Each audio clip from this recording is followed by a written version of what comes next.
ಕೇಂದ್ರೀಯ ಪ್ರೌಢಶಿಕ್ಷಣ ಮಂಡಳಿಯು 12ನೇ ತರಗತಿಯ ವಿದ್ಯಾರ್ಥಿಗಳಿಗಾಗಿ ಫಲಿತಾಂಶದ ನಂತರದ ಸೌಲಭ್ಯಗಳ ಕುರಿತು ಪ್ರಮುಖ ಸೂಚನೆಯೊಂದನ್ನು ಹೊರಡಿಸಿದೆ.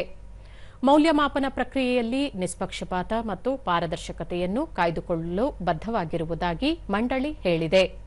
ತಮ್ಮ ಫಲಿತಾಂಶದ ಬಗ್ಗೆ ಅಸಮಾಧಾನ ಹೊಂದಿರುವ ವಿದ್ಯಾರ್ಥಿಗಳು 2 ಹಂತದ ಪರಿಶೀಲನಾ ವ್ಯವಸ್ಥೆಯನ್ನು ಬಳಸಿಕೊಳ್ಳಬಹುದು ಎಂದು ತಿಳಿಸಲಾಗಿದೆ.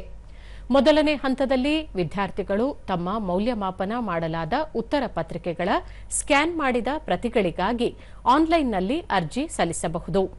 ನಂತರ ಇವುಗಳನ್ನು ಪರಿಶೀಲನೆಗಾಗಿ ಡೌನ್ಲೋಡ್ ಮಾಡಿಕೊಳ್ಳಬಹುದು. 2ನೇ ಹಂತದಲ್ಲಿ ಉತ್ತರ ಪತ್ರಿಕೆಗಳನ್ನು ಪರಿಶೀಲಿಸಿದ ಬಳಿಕ ಅಂಕಗಳಲ್ಲಿ ವ್ಯತ್ಯಾಸಗಳಿದ್ದರೆ ಅಥವಾ ನಿರ್ದಿಷ್ಟ ಉತ್ತರಗಳನ್ನು ಅಂಕಗಳ ಯೋಜನೆಯ ಆಧಾರದ ಮೇಲೆ ಮರು ಮೌಲ್ಯಮಾಪನ ಮಾಡಲು ವಿದ್ಯಾರ್ಥಿಗಳು ಕ್ರಮ ಕೈಗೊಳ್ಳಬಹುದು ಎಂದು ತಿಳಿಸಿದೆ. ವಿದ್ಯಾರ್ಥಿಗಳು ಉತ್ತರ ಪತ್ರಿಕೆಗಳ ಸ್ಕ್ಯಾನ್ಡ್ ಪ್ರತಿಗಾಗಿ ಈ ತಿಂಗಳ 19 ರಿಂದ 22ರವರೆಗೆ ಆನ್ಲೈನ್ನಲ್ಲಿ ಅರ್ಜಿ ಸಲ್ಲಿಸಬಹುದಾಗಿದೆ.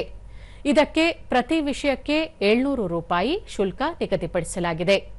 ಅಂಕಗಳ ಪರಿಶೀಲನೆ ಮತ್ತು ಮರು ಮೌಲ್ಯಮಾಪನಕ್ಕಾಗಿ ಈ ತಿಂಗಳ 26 ರಿಂದ 29ರ ನಡುವೆ ಅರ್ಜಿಗಳನ್ನು ಸಲ್ಲಿಸಲು ಅವಕಾಶ ಕಲ್ಪಿಸಲಾಗಿದೆ.